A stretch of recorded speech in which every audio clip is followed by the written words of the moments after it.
Good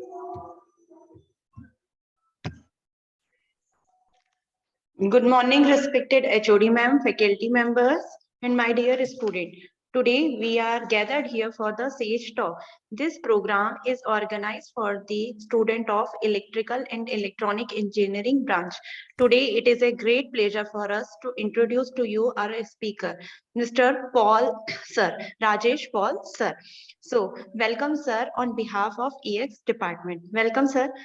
Sir has a great experience. Here is a brief introduction about sir. Sir has a huge experience in industry, immense industries. So sir has a about 10 to 15-year experience in industry and related PLC and SCADA. And sir right now he's working in a Thermex at Goa. So without any further delay, I would request Paul sir, please sir, start session. Welcome sir. Paul sir आवाज आ रही है? Yes yes sir आप start कर दीजिए. Display हो रहा है screen? Sir अभी तो 1 मिनट से मैं आपको होस्ट बना देती हूँ.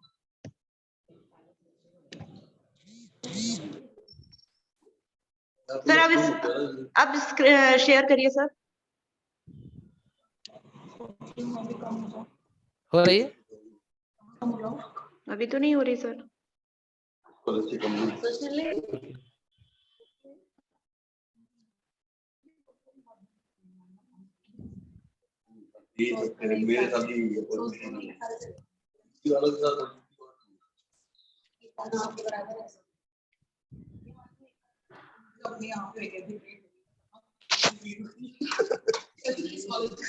हाँ अब हो रही है सर. अब हो रही है जी सर. लेकिन देखना अगली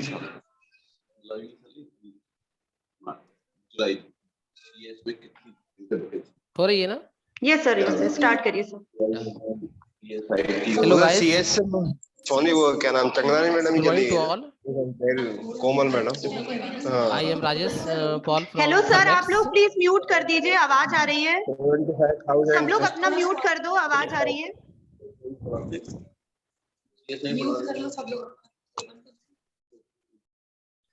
ठीक है सर अब आप स्टार्ट करिए. Yeah. So today I am going to deliver lecture on industrial application of PLC and SCADA. So first I will give in very short description of PLC and SCADA. Then I will move to industrial applications of PLC and SCADA. First, what is PLC? PLC is a programmable logic controller. It is a solid state computerized industrial computer that performs discrete or sequential logic in a factory environment.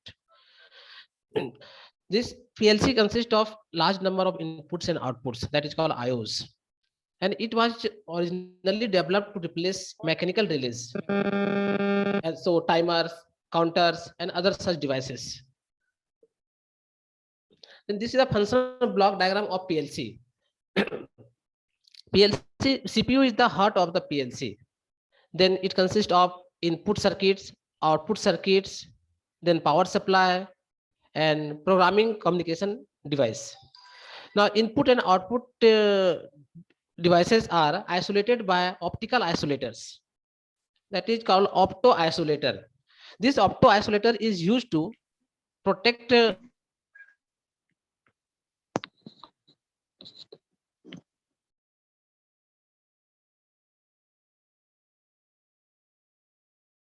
then it will, and the opto isolator will protect CPU from any damage or effect of this failure power. Now this is the practical example of this PLC. Now PLC is of two types. It is the modular PLC and non-modular PLC. This PLC of Siemens, that S1200 S71200. Now you can see that there are large number of inputs and outputs connected with this PLC. Then inputs, if you are going to add or extend the input IOs in PLC, then it is the modular PLC. And if the input outputs are fixed, then it is called non-modular PLC. So this PLC shown over here is a modular PLC. We can extend its IOs This is the architecture of PLC: processor unit, power supply, input output sections, and programmable device. Now, there is signals. There are two types of signals: discrete signals and analog signals. So instruments are also of two types. The instrument those works on analog signal and works in discrete signal. So if the input is of discrete type, discrete means, anyone can tell what is difference between discrete and analog? Hello guys.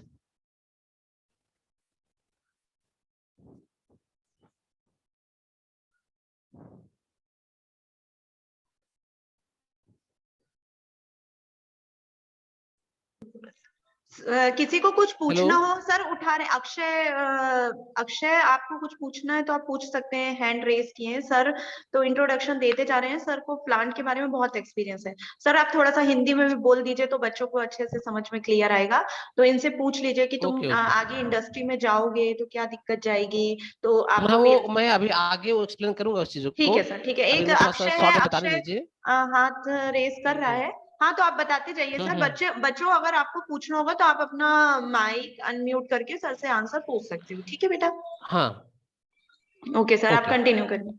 ठीक है।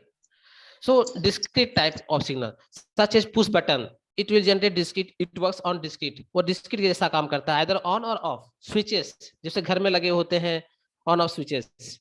Limit switch that also work as on or off, means only discrete signal will generate either on or off. In off case no signal, in on case there will be signal to the PLC.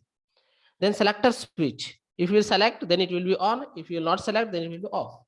Then proximity sensors, and this also work on discrete signals, on or off, either on or off, only two stage. And the photoelectric sensors. Now input devices, analog types such as RTD, resistance temperature detectors, thermocouple, also transmitters. There are lots of analog devices.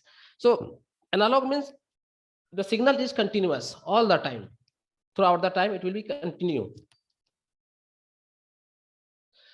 Input modules. So IOs, I told you about IOs. IOs means input output. There are two types of input out, four types of input output. Means input module consists of input, analog input, and digital input. Output module consists of output module such as analog output and digital output. So in input module, क्या उसका function क्या होता है? It determines the presence or absence of input. It also converts input signal to a DC level, which is able to PLC. Means you are giving the signal from the instrument coming to the input to the PLC, then it is converted to DC as compatible to the PLC. Then provides electronic isolation between input signal and PLC. That I told you about the opto isolator. Means जो signals है opto isolator, जो input module है और output module के और CPU के जो बीच में दो सिग्नल्स, दो आइसोलेटर्स यूज करते हैं, वो है opto isolators to protect the PLC. This is the output PLC output devices, that is solenoid, relays, AC relay और may be DC relay, contactors, motor starters, indicators, valves, alarms. These are the outputs that is given from PLC to the instrument. Now I'm going to explain about the analog signals that is connected to the connected from PLC to the instrument. If there is a one wire connection, the analog inputs are connected as one wire or two wire. So if 24-volt supply is directly given to the instrument and one signal is taken from AI card. PLC consists of cards, that is 4 cards: AI cards, AO cards, DI cards, and DO cards. Means analog input, digital output, analog output. Okay, so if one wire is directly connected to positive 24 volt supply, and another is taken from channel, one of the channel of the AI card, then it is called one wire connection. So you see here 24 volt supply connected to the transmitter, and this transmitter, he transfers the current is 4 to 20 milliamps, and this is the standard. 4 to 20 milliamps is standard or industrial standard or for automation. Means 4 milliamps, either 4 milliamps or 20 milliamps. Minimum 4 milliamps and maximum is 20 milliamps. Then it goes to transmitter, and then again it returns to the channel that is connected to AI card of one of the channel. And in between there is a junction box, JB. We never connect directly to the transmitter. We first connect AI card to junction, then junction to any instrument. Then similar way, analog input with 2 wire connections. If both the wires are connected from AI card, means positive or negative, both wires are connected directly to the AI cards, then it is called 2 wire connection.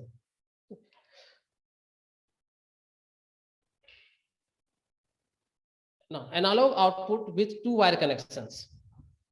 So in the similar way, if valve जो है, valve positioner, valve is of output device that I earlier explained this one.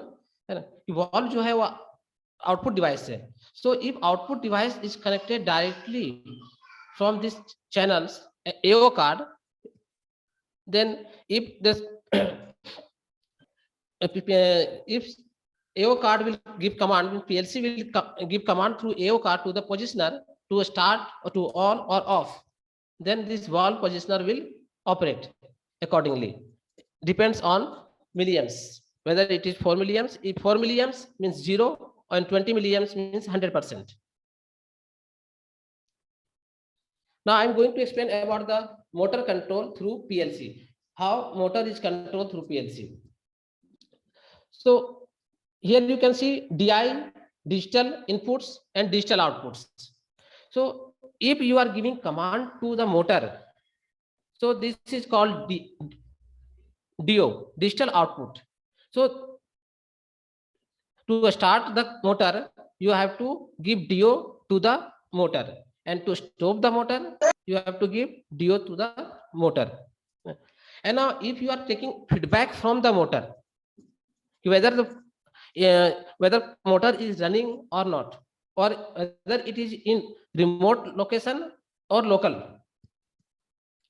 Also, there are so many protections, overload protections, temperature contacts, vibrations.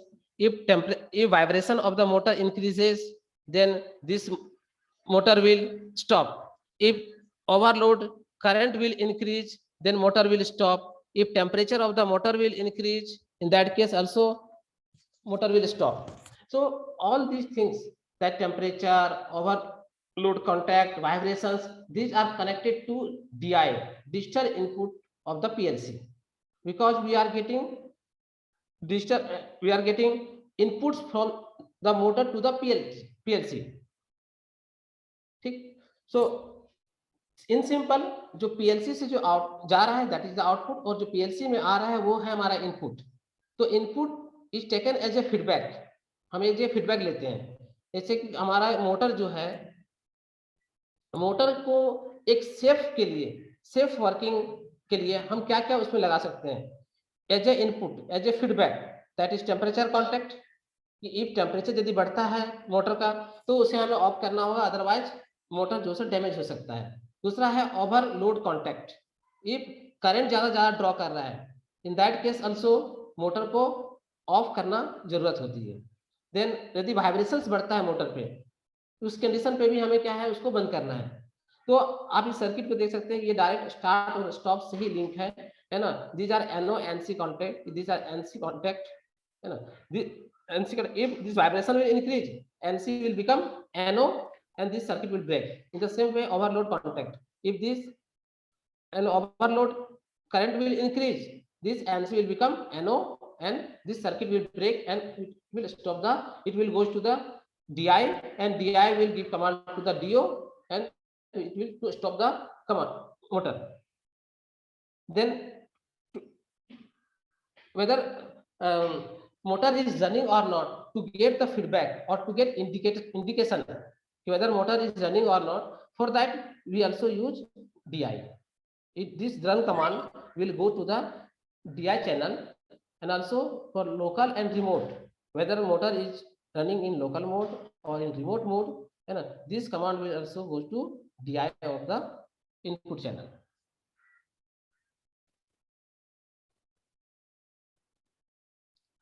Now this is a very small example of an industry how motor is controlled through this panel. This is a motor control panel, MCC panel. So here is MCB, first here is PLCs, then relays. This is the relay module. These also are relays. Then here is power supply. This one is MCB, miniature circuit breaker. Now these are contactors. Electrical वालों को तो बहुत अच्छे से पता होगा कि contactors होता क्या है, एमसीबी क्या है. Now MCB and contactors, then in between you say here is one device is connected. This is overload relay. This is overload relay. Now the starters are of two types. If you are going to connect any motor, so there is two types of starters: dual starters and star delta starters. So in case of dual starter, only one contactor required. In case of star delta starter, 3 contactors are required.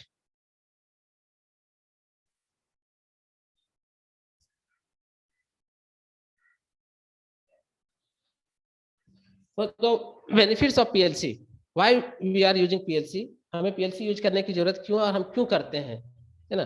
तो first है कि high speed data transfer बहुत high speed से होता है.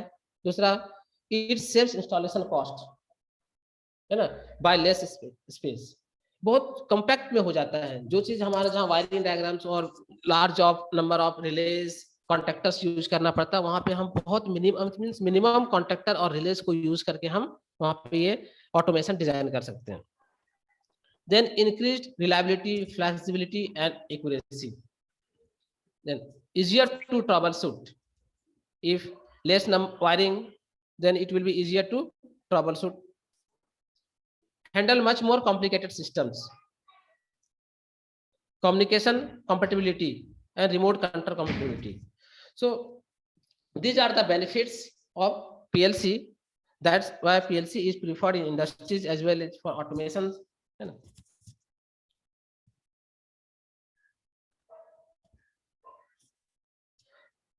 So any query from PLC? Guys, any query from PLC? किसी को PLC के बारे में कुछ पूछना हो तो पूछ लो सर से.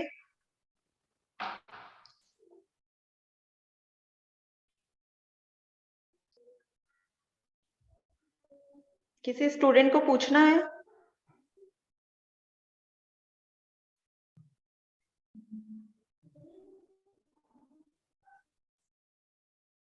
सर अब आप आगे चलिए, नहीं पूछना है. स्कैडा बता दीजिए हम लोग. ओके, किसी को कोई डाउट नहीं है? Okay, SCADA. So supervisory control and data acquisition.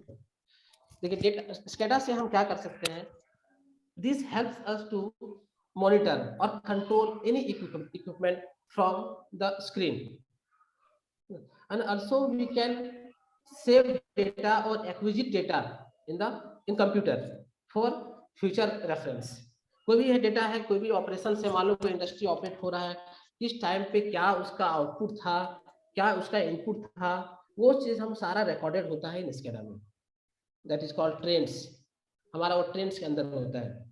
और जितने भी ऑपरेशंस हैं, जो रियल टाइम ऑपरेशंस होता है इंडस्ट्री में किसी भी प्रोसेस का, वो हम रियल टाइम में स्कैडा के थ्रू कर सकते हैं. Means at real time we can give input, है ना, और you can change the input of any device. Whether suppose motor is running, है ना, कि एक मोटर रन कर रहा है, उसकी फ्रीक्वेंसी अभी 40 हर्ट्ज है, 40 हर्ट्ज पे रन कर रहा है, या यदि उसकी फ्रीक्वेंसी को हम 50 हर्ट्ज करना चाहते हैं या 30 हर्ट्ज करना चाहते हैं, तो you can do from SCADA directly. So now it will be clear in next slide. Now this is simple example, a very small example of industry, that is of boiler. I am going to explain. इसमें जिसको भी doubt रहता है ये पूछने का, क्योंकि मैं एक क्लियर वे में बताने जा रहा हूँ कि this is the major part of industry, कि कैसे इंडस्ट्री में PLC और SCADA कैसे काम करता है और क्या है. सो एक बॉयलर है. बॉयलर यू नो, जहाँ स्टीम जनरेट करते हैं, जहाँ से स्टीम जनरेट होता है उसे बॉयलर कहते हैं. तो ये एक बॉयलर का एग्जांपल है जहाँ एक हम ऑटो में बॉयलर को ऑपरेट करते हैं. This is a furnace part. Boiler का जो होता है ये फर्नेस पार्ट है. No, this is the shell drum. Here, यहाँ पे हमारा फ्यूल जाता है, यहाँ पे बर्निंग होता है, यहाँ हीट जनरेट होता है, और ये हमारा सेल ड्रम है जहाँ पे हमारा स्टीम प्रोड्यूस होता है. नाउ दिस और this are the feed pumps, जो कि ये सेल ड्रम के पंप्स को मेकअप करता रहता है, वाटर मेकअप करता है. Now on this path is that is WPH, APH, MDC, back filter, then it goes to chimney. This system is called flue system, flue gas system, जहां से flue gas यहाँ से out होता है.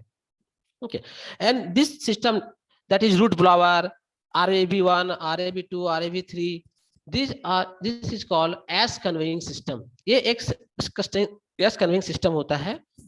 And here you see bucket elevator, then crusher. Here is the crusher, conveyor belt. This is called here fuel conveying system or FHP, fuel handling system. तो ये auto में कैसे काम करता है, क्या है ना. there is also level transmitters. This is called here level drum. This level drum. Here the transmitter is installed, है ना. जो फील्ड में हमारा ट्रांसमीटर लगा है उसी का वैल्यू यहाँ पे दिखता है. तो input is coming from field to this SCADA is interfaced with the PLC. तो जो भी PLC में वैल्यू आता है वो कहाँ से हो रहा है, इस SCADA में इस वैल्यू यहाँ पे शो हो रहा है. अभी आप देखिए दिख रहा है 62%. मीन्स ये जो लेवल ड्रम है, ड्रम का जो लेवल है, वाटर लेवल है, वो अभी 62% है. यहाँ पे देखिए अभी जो स्विच ए है, ये पंप है. देयर इज 2 पंप्स, है ना. सेलेक्टर स्विच, मैंने जो बताया था कि सेलेक्टर स्विच होती है जिसको हम सेलेक्ट करेंगे, है ना. ये जो डिस्क्रीट काम करेगा. तो यहाँ भी देखिए आपको जो ग्रीन दिख रहा है वो feed pump 2, means feed pump 2 को सेलेक्ट किया गया है from PLC. Okay, now then after there 2 major thing in boiler. One is ID fan and other is FD fan. ID fan induced draft, FD forced draft. ID क्या करता है, ये draft को maintain करता है. इस फर्नेस के अंदर में नेगेटिव ड्राफ्ट होना चाहिए. It should be negative draft, otherwise क्या होगा, बैक फायर होगा. तो ये बैक फायर से बचने के लिए हमारा क्या है, या ID और FD के फ्रीक्वेंसी को मेंटेन करना होता है. तो ID और FD को फ्रीक्वेंसी मेंटेन करने, और जो ड्राफ्ट है that should be -5 approx in between, and -5, -6 और माइनस मे बी 1, 2. सो ये जो ड्राफ्ट है, ये जो हमारा आ रहा है, ये दैट इज फ्रॉम ट्रांसमीटर, जो इनपुट आ रहा है. This is also analog input to the PLC, है ना. वो PLC से यहाँ पे देखिए प्रोसेस वैल्यू आ रहा है, ये वाला जो वैल्यू दिख रहा होगा, दिस वैल्यू प्रोसेस वैल्यू, है ना. तो ये प्रोसेस वैल्यू हमारा ट्रांसमीटर से आता है to the PLC and then to the SCADA. It is visual in SCADA. ठीक है. So this process value can be changed by changing frequency of ID and FD. Now, I'm going to tell you about interlocks. जो industry में जो हमेशा जो automation का सबसे ज्यादा जो डिमांड रहता है वो है interlocks. That is most useful. Without interlocks we can't automate the system. किसी भी सिस्टम को ऑटोमेट करने से पहले हमको क्या करना पड़ता है, उसके इंटरलॉक्स करनी पड़ती है. अदरवाइज कभी भी, है ना, कोई एक्सीडेंट हो सकता है. तो यहाँ पे इंटरलॉक्स कैसे किए जाते हैं, मैं थोड़ा सा इंटरलॉक्स के बारे में बताता हूँ कि इंटरलॉक्स होता क्या है. सपोज ये वाटर टेल ड्रम है. यदि सेल और हमारा ये सिस्टम चालू रहेगा, आईडी एफडी और फ्यूल सिस्टम यदि चालू रहता है, इन दैट केस क्या हो सकता है कि हमारा सेल ड्रम बर्स्ट हो सकता है। तो उस ब्रस्टिंग से बचने के लिए, है ना, यहाँ पे हम क्या करते, देखिए यहाँ दिख रहा हाई लेवल, मीन्स 62 पे हमने क्या किया है, इसको हाई लेवल सेट किया हुआ है कि जब सेल ड्रम 62% पे पहुंचेगा तो हाई लेवल हो जाएगा। Eight that time this pump is stop.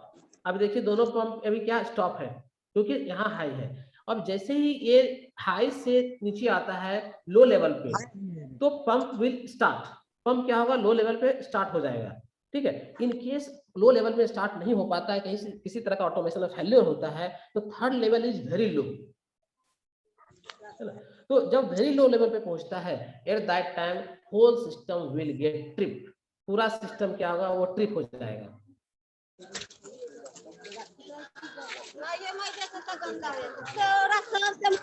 So this is the interlock. To protect the system, interlock is very important. हमने क्या किया, इसको इंटरलॉक कर दिया कि यदि वेरी लो पे जाता है तो हमें सिस्टम को ट्रिप करना है ताकि हम सेल ड्रम को ब्रस्टिंग से बचा सकते हैं और किसी भी एक्सीडेंट से बच सकते हैं। द सिमिलर वे हमारा ये यदि ये ड्राफ्ट पर है, ये यहाँ पे देखिए यहाँ लिखा है कट ऑफ, ये देखिए इस जगह पे 10 mmWc। यदि ये फर्नेस ड्राफ्ट का प्रेशर, पॉजिटिव प्रेशर कितना 10 mmWc पहुंचता है ना, किसी भी वजह से, इन दैट केस हमें क्या करना है, इसको ट्रिप होना है। आईडी एफडी क्या होगा, मींस पूरा सिस्टम हमारा ट्रिप हो जाएगा, मींस बैक फायर होने से बच जाएगा। तो this is also one interlock. Any doubt in this page? This is the SCADA overview of 5 TPH boiler. किसी को डाउट है, मीटिंग खत्म होने वाली है, बस 5 मिनट बचे हैं, तो किसी को कुछ डाउट हो तो सर से पूछ सकते हो। ओके और दूसरा देखिए, अभी एक चीज और मैं बताने जा रहा हूँ कि एप्लीकेशन ऑफ पीआईडी कंट्रोलर। ना पीआईडी कंट्रोलर होता क्या है, बहुत आप लोगों ने पढ़ा होगा पीआईडी कंट्रोलर। ठीक है, यहाँ देखिए पीआईडी कंट्रोलर का एप्लीकेशन लिया गया है इन ये आपका पीआईडी कंट्रोलर का ये है। यहाँ देखिए हमने प्रोसेस वैल्यू सेट किया हुआ है, manual output, manual input, and PID जो है मैनुअल और ऑटो दोनों में ही रन करा सकते हैं। तो उसमें देखिए सारे चीजें हैं, ये प्रोपोर्शनल है, इंटीग्रल है और डेरिवेटिव, ये हमारा ट्यूनिंग है, ये हमने इतना ट्यूनिंग करके रखा हुआ है इस पे। और ये this is the set point, minimum set point, maximum set point, कि आईडी को एक प्लस ये 5 जो सेट पॉइंट है, ये -5 mmWc को मेंटेन करने के लिए वो कहां से कहां तक रन होगा, minimum 5 hertz to maximum 50 hertz, ये मैंने सेट पॉइंट दिया है, वो इतना तक वो वेरिएशन होता रहेगा और उसी के बीच में ऑटो में वो काम करता रहेगा। This is the work of PID. Now उसके बाद एक है, इसमें हमने लिया है पैरामीटर्स, कि यदि आप ऑटोमेशन पे है, पीएलसी स्कैडा को वर्क कर रहे हैं, यदि आप पीएलसी को ऑटो में नहीं लेना चाहते हैं, मैनुअल में भी कर सकते हैं, तो you can change from this panel also, कि हम उसको ऑटो मोड में ना डाल करके उसको मैनुअल मोड में डालेंगे। If you set MD then this is manual mode, वो मैनुअल मोड में काम करेगा। Means you have to change the parameters, and if you are giving, if you are selecting auto AM, then SCADA PLC will automatically select the value to maintain the parameter, तो automatically कर लेगा, हमें उसको manually करने की कोई जरूरत नहीं है। लेकिन जब हम मैनुअल सेलेक्ट करते हैं तो हमें मैनुअली जो है उस डेटा को फीड करना पड़ेगा और इन फ्रीक्वेंसी को वेरी करना पड़ेगा, आईडी एफडी को फ्रीक्वेंसी को वेरी करना पड़ेगा to maintain this draft. So any doubt, or I am going to move to the exercise.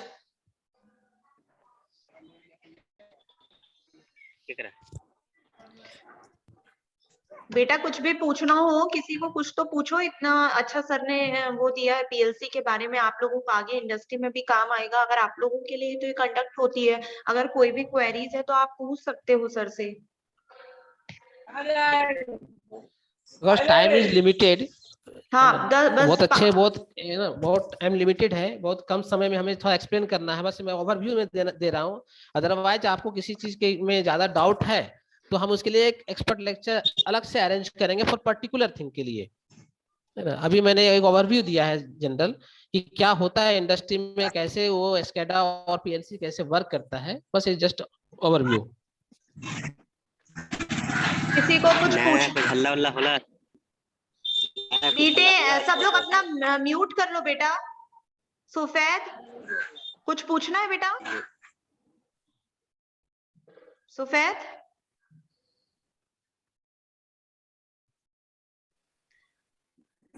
Hello sir. Yes sir आप मुझे होस्ट बना दीजिए, साइड में है। आपको होस्ट बना दे। हाँ मोर में जाके, मोर में मेक फीड होस्ट। वाटर टैंक, हाँ कौन पूछ रहा, पूछ लो। Feed water tank. Feed water tank sir पूछ रहा कोई। हाँ इसमें बताइए क्या डाउट है फीड वाटर टैंक में। वो सर वो ये जो फीड वाटर टैंक है ना, yes yes sir, yes sir, देखिए होता क्या है, जो फीड पंप है हमारा ना, वहाँ यस सर, हम डायरेक्टली सेल ड्रम में नहीं फीड कर सकते। वो हमारा क्या होता है, पहले हम ये makeup water, feed water pump को हम मेकअप पंप टैंक भी कहते हैं। इसमें हमें पहले सेल ड्रम यहाँ पे वाटर लेवल मेंटेन करना रहता है। यदि मान लीजिए कि आपके पास पंप में पानी नहीं आ रहा है तो आप फिर उसमें क्या करेंगे, वो स्टोर रखेंगे सर। है ना। तो उसमें पहले हमको स्टोर रखना पड़ता है कि इसका भी लेवल जो है सो 50% से नीचे नहीं रखना है। यदि हम 50% से नीचे रखते हैं, है ना, तो फिर अलार्म जनरेट हो जाएगा। तो फीड वाटर का ये लेवल दिया रहता है कि वहाँ 50% और 80%, 50 to 80% के बीच में ही वो क्या होता है, ऑटो में वाटर मेकअप होता रहता है। अदरवाइज ऐसा हो सकता है कि आपका पंप यहाँ पे पानी नहीं है और पंप चालू है, आपको दिखेगा कि पंप तो ऑन है लेकिन पानी नहीं जाएगा वहाँ पे। तो in that case also shell drum का वाटर लेवल डाउन हो सकता है, लो हो सकता है और एक्सीडेंट हो सकता है। तो सर वो 2 मोटर क्यों लगाते हैं सर, एक मोटर में क्यों नहीं काम कर सकते? यस फिर क्योंकि ये क्या होता है, ये हमारा 24 आवर का है, 24 hour into 7 continue plant operation पे होता है। तो इन केस किसी तरह का बीच में फेल्योर आ गया किसी मोटर का, इफ दैट आप क्या करेंगे, तुरंत हमें शटडाउन लेना पड़ेगा ना। और यस वाटर जो है बहुत इंपॉर्टेंट होता है बॉयलर के लिए। Yes sir. एक तो है कि आपका स्टीम नहीं मिलेगा, दूसरी बात है कि ब्रस्टिंग से बच सकते हैं। वो एक्सीडेंट, मेजर एक्सीडेंट हो सकता है यदि पानी का लेवल डाउन हो गया और आपने बॉयलर को चालू रख दिया तो एक्सीडेंट हो सकता है। तो इन दैट केस क्या है, तुरंत आप बॉयलर को बंद नहीं करेंगे, तुरंत हम चेंज ओवर ले लेते हैं। और ऐसे शेड्यूलिंग ऐसे ही होता है कि एक सीट में एक चलेगा, दूसरे सीट में दूसरा चलेगा, वो शेड्यूलिंग रहता है ताकि दोनों मेंटेन रहे, कभी पंप में किस तरह का प्रॉब्लम नहीं आए।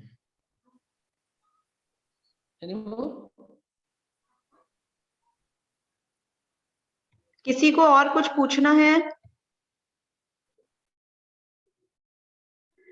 बेटा ये बहुत वास्ट है, मैं बहुत सर मतलब 5% भी आपको नहीं बताया इसके बारे में, अभी जस्ट सर ओवरव्यू दिया है। सर सर WPH, APH और MDC का क्या रोल होता है सर? या ये टाइम खत्म हो गया क्या? नो सर टाइम Time नहीं over? खत्म, टाइम बस 1 मिनट बचा है।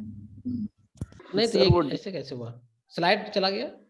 हाँ वो सर्टिफिकेट शो कर रही थी सर, टाइम ओवर होने वाला है इसलिए मीटिंग एंड कर रही थी। ओ हो। हाँ देखिए APH WPH क्या है, दिस इज द बॉयलर, है ना, एफिशिएंसी। बॉयलर की एफिशिएंसी को कैसे बढ़ाएंगे, आपने पढ़ा होगा ना, mounting and accessories and boiler efficiency. Yes sir. तो बॉयलर की एफिशिएंसी को क्या करते हैं हम बढ़ाने के लिए, APH एंड WPH, मतलब जो उसमें एयर जाता है ना उसको हीटअप करके भेजते हैं और हम उसको हीटअप करने के लिए फ्लू गैस को यूज करते हैं।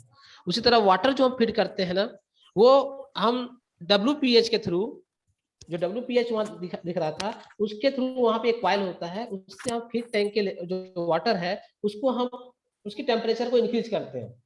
अदरवाइज लो टेम्परेचर हम फीड करेंगे बॉयलर में तो फिर क्या होगा, उसका एफिशिएंसी डाउन हो जाएगा। तो APH WPH उसके मेजर जो थिंग है वो बॉयलर एफिशिएंसी के लिए यूज करते हैं। सर हाँ हेलो ओके यस। सर, वो बोल रहे कि वो डीपली में जाने के लिए अगर आप बता सकते हैं सर बाद में। हाँ इसके लिए बेटा आपको कम से कम 1 से 1.5 घंटा का लेक्चर चाहिए। 1 से 1.5 घंटा तक मैं पूरी इसका इंटरलॉक्स क्या है, पूरा प्लांट का ओवरव्यू मैं आपको पूरा बता सकता हूँ। मिनिमम 1.5 घंटा, 1.5 आवर चलेगा, लगेगा। सर वो कैसे प्रोवाइड होएगा? क्या, वो आप मैडम से बात कर लीजिए, है ना। इसके लिए क्योंकि मैंने अभी जस्ट ओवरव्यू दिया हूँ, छोटा चीज नहीं है, बहुत बड़ा चीज है। ओवरव्यू है तो मैं और सारा इंटरलॉक्स आपको बता सकता हूँ। Yes, और sir. आपको वो तो जैसे बहुत आप बड़ा, इलेक्ट्रिकल ये तो फील्ड से है बहुत ना। Yes sir. हाँ, तो आपको ये जो पैनल के भी आइडिया नॉलेज होना चाहिए कि पैनल के थ्रू कैसे मोटर कंट्रोल होता है ना। वो भी आपको आइडिया होना चाहिए। तभी मैंने आपको दिखाया कि पैनल कैसे होता है, कौन कौन से स्टार्टर्स होते हैं, है ना।